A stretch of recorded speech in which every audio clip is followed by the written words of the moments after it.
Paano ka nga ba makakagawa ng ganitong bahay na makakamura ka, no? Sa halagang 2,500, para ka ng may bricks, no? Para ka ng may stonework sa harapan ng iyong bahay na disenyo, no? Kung kayo po ay nagtitipid at gusto nyo gumanda ang inyong harapan ng bahay, pwede nyo po itong gayahin, ano? Ayan po, tara po at tignan natin. Ito na nga po pala ang ginawa nating PVC na wall lamp. Nagbunga rin ang ating pinaghirapan. Kita nyo naman po. Bali intro muna po tayo, no?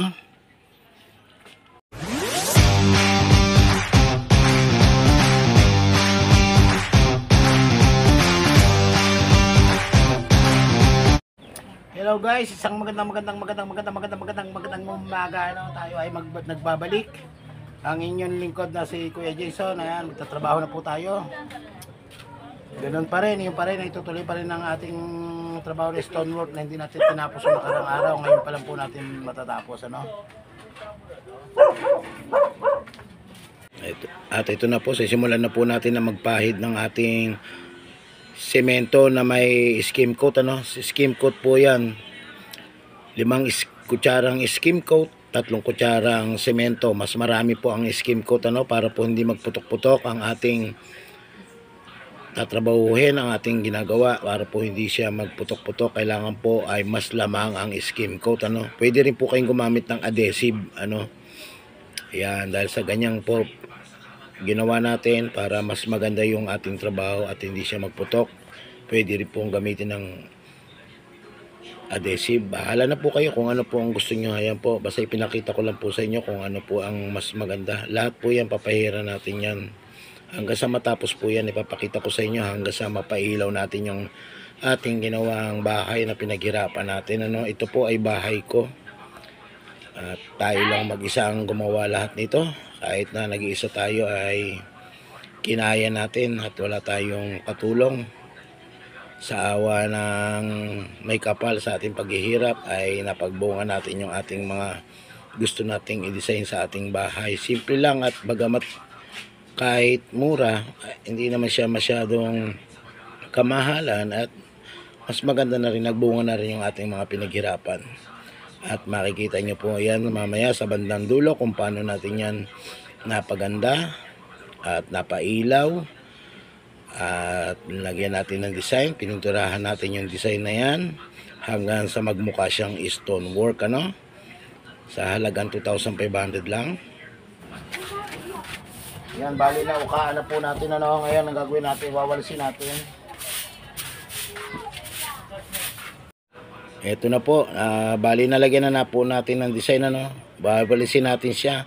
Pag winalis nyo po yan, kailangan nakapadapa yung walis nyo, no? Para hindi po mahukay yung ginawa ninyo. Tatanggalin lang po natin yung pinakatalim na ginawa natin para hindi po masira. Kung sakaling kayo po ay gagawa niyan, huwag nyo po patayo ang walis.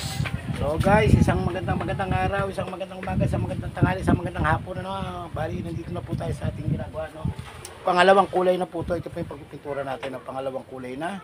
Una pa pininturahan natin ay brown, light brown. No, nakarang araw pa po natin, ano yan, ngayon lang natin tatapusin ulit.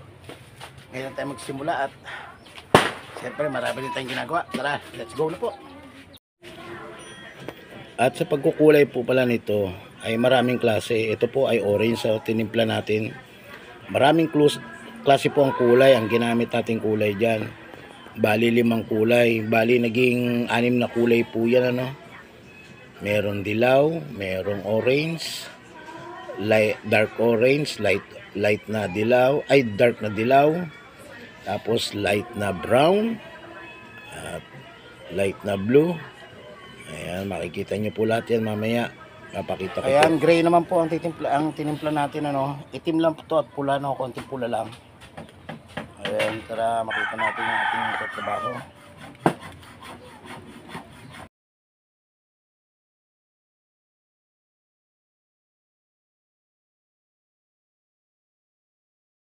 Po yung ating gray, ano? Nagdagdag tayo ng konting itim at konting pula, patak na pula para lang mag dark pa siya, no? Ayan, bali nag-adjust po tayo ng kulay nating gray, ano? Nagdagdag pa tayo ng itim at konting pula. inadjust pa natin para makuha natin yung kulay sa taas na unang ginawa natin, ano. Medyo itong baba pala ay gagawin natin ng dark ng bahagya dahil madumihin to, madudumihan ng mga bata, mga tao. Alam mo naman dito sa lugar namin marami pong bata. Ganyan po yung pag-ano niyan. Pag nagpintura kayo niyan, wag niyo na, kahit na masagi naman bahagya, yung sa kabilang pintura, okay lang dahil may lining pa hong itim yan, ano. Ganyan po yung paggawa niyan. Sa paggagawa po ng ganito, kailangan po ay tiyagaan lang po talaga, no. Pero hindi naman siya masyadong mahirap. Hindi katulad ng naghahalukan, naghahakot. Yun talaga ay sobrang hirap. Ito para ka na lang naglalaro.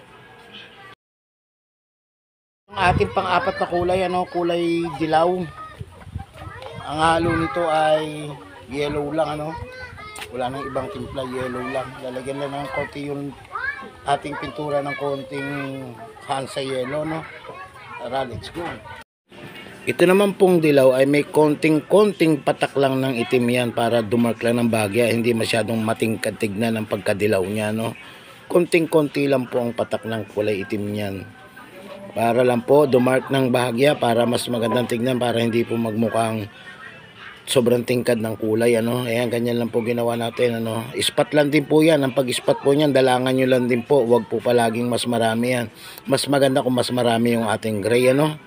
Ispat lang po ang dilaw. Para ding, ano yan, brown. At saka yung light blue, ispat lang din. Para makita po yung mga dark color natin, ano.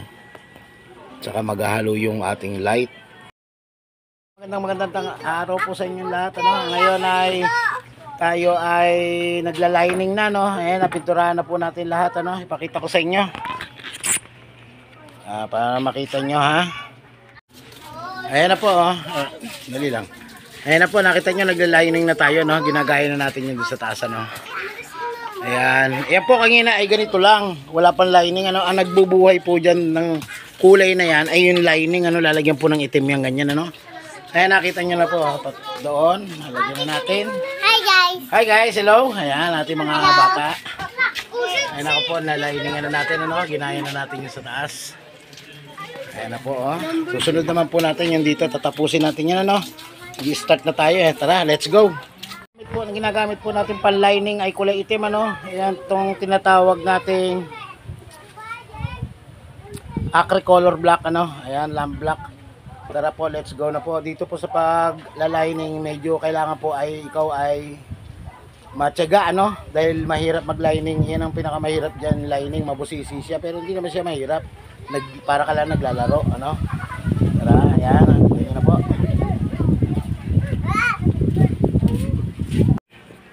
Ayan na po, simulan na po natin ang pag-lining, ano. Ayan, lilingahan lang po natin ng itim yan para mas maganda siyang tignan. At mabuhay natin yung mga sari-saring pintura at kulay na ating ipinahid dyan, ano. Dahil kapag wala pong ganyan, hindi nyo po mabubuhay yung mga kulay na ipapahid nyo dyan. Yan, mga aking po palang ginamit ay pencil brush lang. Ayan, ganyan lang po, liningan lang po natin yan, tuloy-tuloy lang po. Ayan, yan po, sa paglalining na po, hindi na po natin pwedeng palampasin yan. Kaya yung paglining po talaga ang pinakamabusisi dyan. Hindi na pwedeng lumampas yan.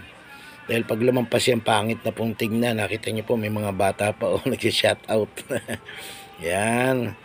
Kaya dito, pag nasa baba, itong ginagawa ko natin ay lalagyan po natin ng emulsion niya para kahit magasgasan ng bata, hindi basta-basta magasgasan, ano. Dahil ang ating bakuran ay maraming bata.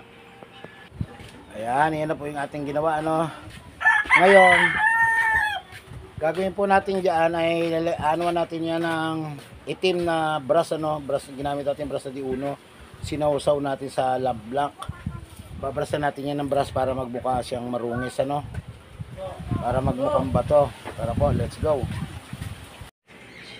Yan, matapos na po nating liningan, lalagyan na po natin siya ng mga itim-itim naman sa katawan, ano, para magmukha siyang marusing, ano. Para magmukha siyang bato talaga tignan, ano, di ba? Ganyan po ang paglalagay ng ano, itim sa katawan ng ating ginawang bricks, ano, para siya magmukhang stonework talaga. Ayan, ganyan lang po. At pagkatapos po niya, wiwisikan naman yan ng puti. Yan lang po. Tuloy-tuloy lang po tayo sa pagganyan. Dudungisan lang po natin. Tapos imbasahan nyo po pag naubos na po yung pinaka-lamblock niya. Sausaw ulit. Tapos ipunas lang po ng ipunas sa katawan. Karoon na po siya ng mga spike, no? Bumakat po yung spike niya. At pati yung mga tama nung itim. Ayan po, bumakat. Ano? Yan, nagmukha na siya talagang bato, no? Ganyan po lahat ang ginawa natin, ano? Pati itong sa poste. Ayan, makikita niyo yung poste. Ayan, no? Diba? Ayan. Update. Ngayon naman po, ang susunod natin gagawin naman ay wiwisikan naman natin siya ng puti, yung batik-batik na puti para magmukha talaga siyang bato, no? Kaya kukuha lang tayo ng brush. Update ko po kayo mamaya. Ayan, bali ito yung ating puti, ano, linagyan natin ng tubig, malabnaw ng malabnaw. Ito yung pangwiwisik natin, ano. Kaya sa pagmili mo to ng itim. Ano ang pipintura mo? Dito.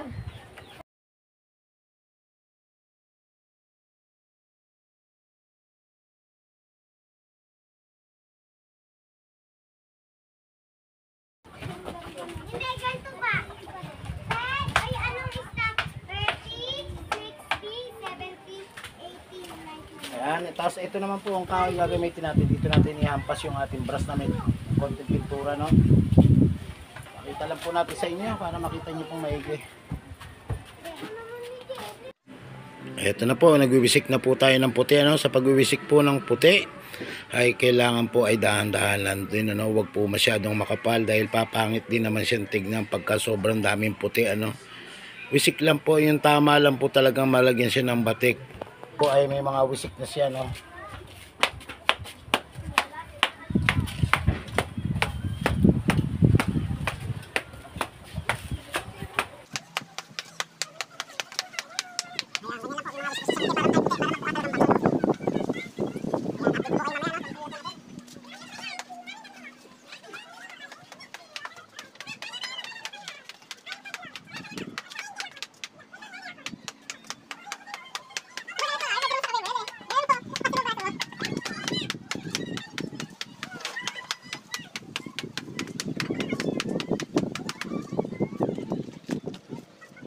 Ngayon, dahil nawisikan na po natin siya ng puti-puti, ano, ang isusunod natin ay ayan, nakita niya, nawisik na po siya ng puti-puti, oh.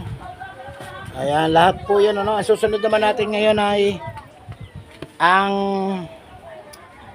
paglagay ng ating acrylic emulsion, ano. Antayin mo nating matuyo. Marami kasi paraan kung ano pwede mong gamitin dito. Acrylic emulsion, penetrate na babies. Yan, yung pwede po natin i-apply. Pwede pong polyurethane.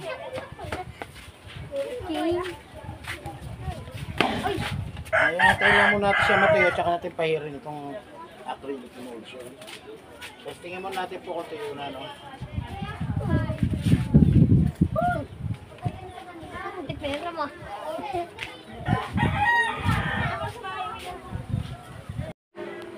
Yan, sa pagpunas naman po ng ating acrylic emulsion, kailangan po ay lahat ay tuyo na, no? Dahil kapag hindi po yan tuyong-tuyo, sasama po yan doon sa ating acrylic emulsion, ano? Ayan, sasama po lahat yung mga, dahil sasama po lahat yung mga ibang kulay na yan, ano? Kaya kailangan po matigas na matigas at tuyong-tuyo na siya, no?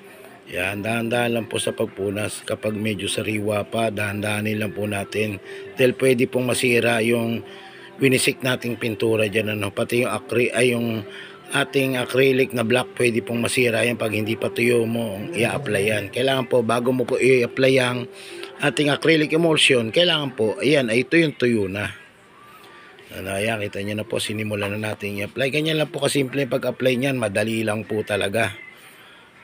Yan po ay gagawin natin ng 2 patong. Kailangan po yung kasulok-sulukan yan. Lahat po yan ay may pahid dahil pag hindi nyo po pinahiran yan, yung kasulok-sulukan yan, mabilis pong kumupas ang ating pintura, no? Ayan. Ayan po ay kada taon po. O kaya wala pang 1 taon, applyan nyo na po ng ganyan, ano? Parang tiles din yan. Yung tiles din po kasi, yung bricks din po ay kumukupas din pag hindi nyo po linagyan ng ganyang acrylic emulsion, ano. Yung pinaka water repellent niya, yung pampakintab niya kung tawagin, ano. Kaya kailangan po lagi rin niyang may ganyan every 1 year. Applyan nyo ng ganyan para hindi rin siya, protection din po yan para hindi siya lumutin, ano. Para hindi lumutin at para din hindi kagad kumupas ang pintura. Marami pong ano yan, purpose yung acrylic emulsion, ano. Para hindi lumutin, para hindi kumupas ang pintura, at para din po hindi takaw gasgas. Yung halimbawa sandalan lang ay nagagasgas na. Ayan, hindi po yan basta-basta magagasgas kapag naka-acrylic emulsion yan ng mga 3 patong o kaya 2 patong, ano. Pero mas maganda 3 patong para makapal siya. Maganda siyang tingnan, makintab, at hindi basta-basta tatablang kahit maulanan, hindi basta tatagusan ng ating tubig, ano. Ganyan po yung kagandahan niyan, ano. Yan po yung pinaka-suggest ko sa inyo. Kapag gagawa kayo ng ganito, wag niyo pong hayaan na lagyan ng acrylic emulsion. Kada 1 taon lagyan nyo po. Yan na po, nakita nyo po yung bricks na ginawa natin, ano, style bricks. Yan po ay design natin sa ating bahay, ano. Pwede po natin yung gayahin niya sa harapan ng ating bahay kung talagang gusto nyo makatipid. Sa halagang 2,500 po, ayan, na materyales, ano, bukod lang po yung labor. Ayun, shoutout sa mga ating mga kabataan sa bukid. Ayan, nakita nyo naman po. Ayan. Gusto nyo po makatipid, ganyan po ang gawin niyo, no? Ayan, ang ating ginagawa naman ng ating fluted naman, ano? Tapos na tayo sa ating ginawang bricks. Ngayon naman po, fluted naman po ang ginagawa natin, no? Bato rin nga ang ginawa natin fluted. Tara po, let's go. Namasilyahan ko na po yan kanina, hindi ko lang na-videoan, pero ngayon liliyahin naman natin, ano?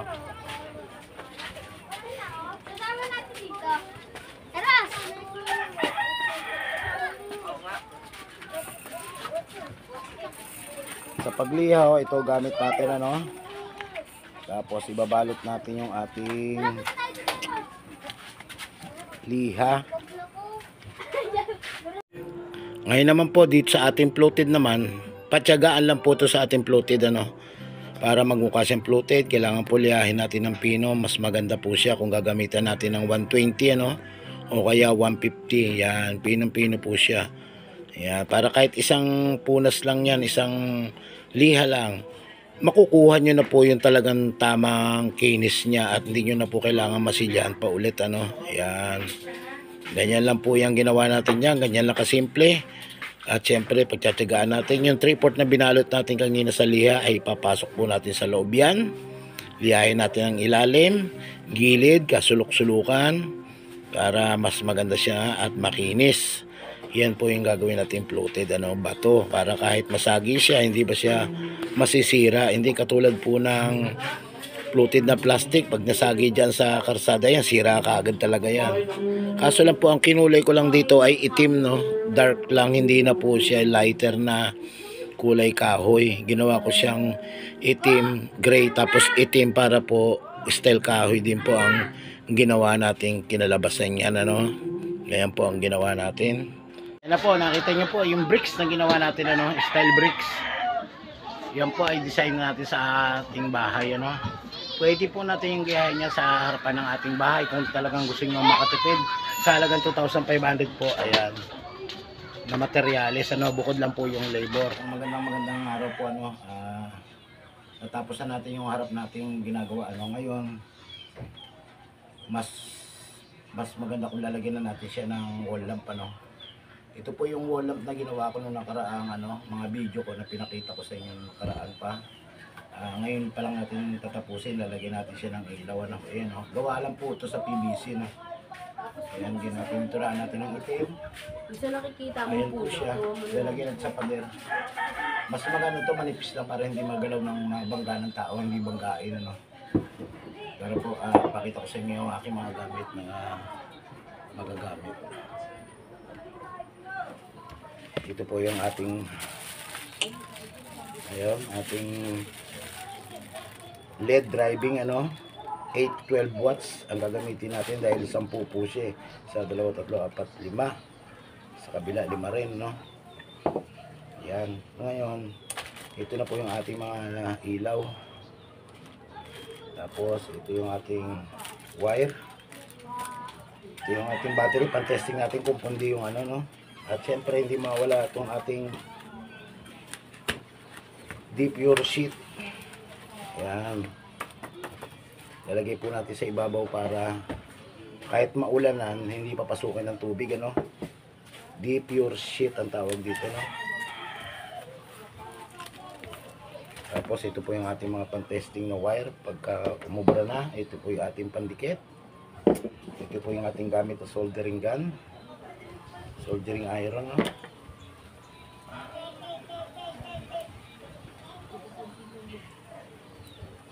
At syempre hindi mawala ang ating paste. Pagka ayaw na dumikit, gagamitin natin to, no? Tara, testing muna tayo ng mga ilaw. Mga ilaw, testing muna natin kung saan banda yung pundi, ano? Ayan, bali magte-testing na po tayo ng mga ilaw, ano, kung ano po yung hindi pundi. Ang kailangan po natin 20 piraso, no? Sa 2, 3, 4, 5. Saka 5, 10. Eh, 2 po siya. Bali 20 ang kailangan natin, ano, na ilaw. Siyempre maghahanap tayo dito ng kung ano yung hindi pundi, ano. Yun po yung gagamitin natin.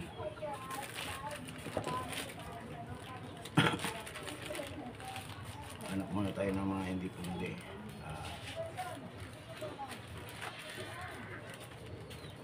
Testing tayo.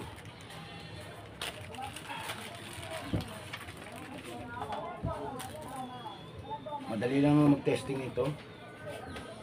Sundot lang natin sa 2 wire.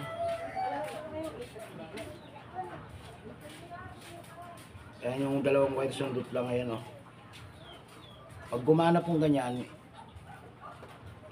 ibig sabihin po, buo po yung ating ilaw, ano. Ayan. Okay. Isa. Kailangan po natin 20 piraso, no? Isa tayo. 2. Meron kasi, pag in-order nito ng marami yan, meron po talaga nitong sablay, ano? Dahil marami ang in-order ko, medyo mas mura siya. Kaya katulad yun, ayaw nila.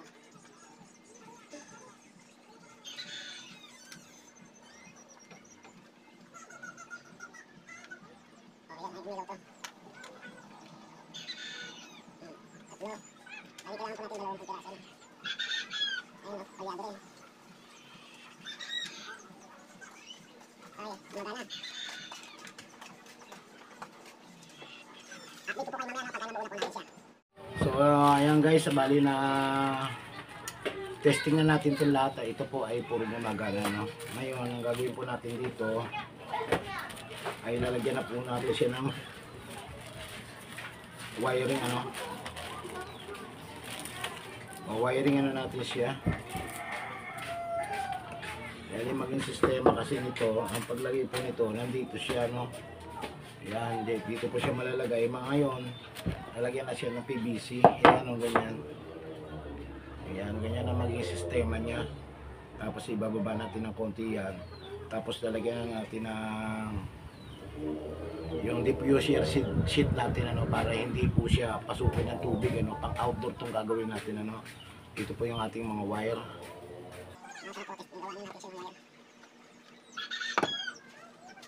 Medyo kabaan po natin dahil kukunik pa po dito sa labas yun. Ilabas natin yun sa labas. Ang patuloy natin ang wire dito ay 10 piraso.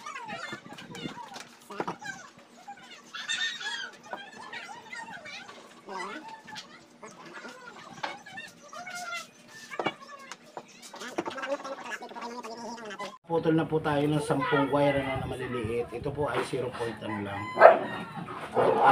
16.mm lang po, ano. Bali, ito na po yung ating ginamit na, ano. Bali, hinangin na po natin siya dito. Pero pwede rin siyang isuot, eh. Nakikita ko parang pwedeng isuot sa butas, eh. Pwede subukan natin isuot sa butas, ano, kung po pwede. Para hindi tayo masyadong maghihinang. Ang ginawa mo, nasa na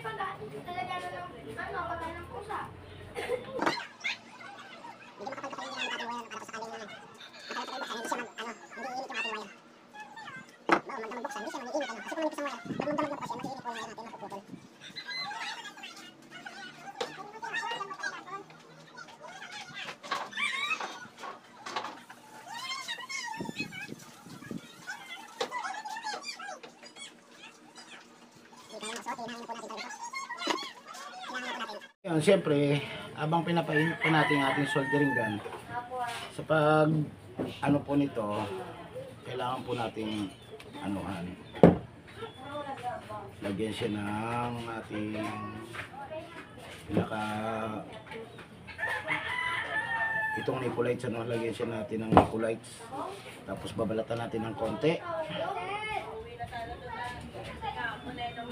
Yan, ganyan lang po kanipis ang pagbalat, ano, ganyan na kaliit.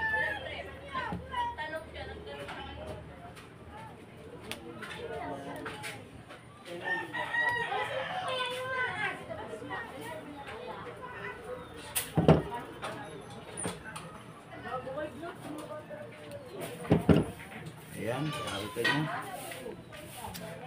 Lagyan natin ang ano yan.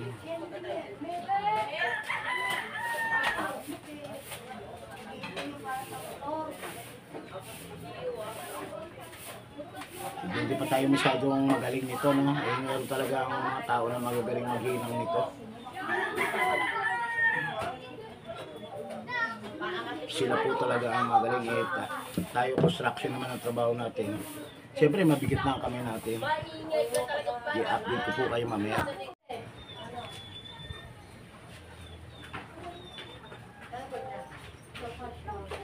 Yan, hilangan na po natin, ano? Nanginit na yata ang ating soldering gun. Ayan, pakita ko lang po sa inyo kung paano paghila.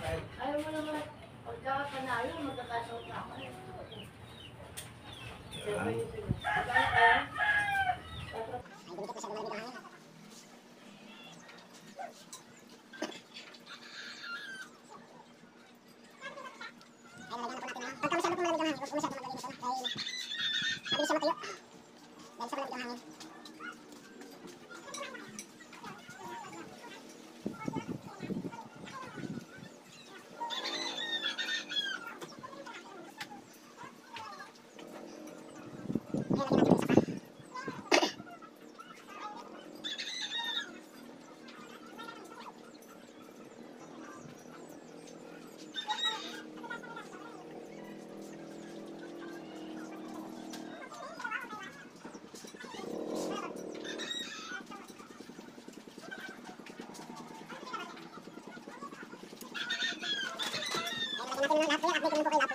Ayan, temporary mo natin kinabit yung ating wall lamp, ano. Yan po ay gawa lang sa PVC, no.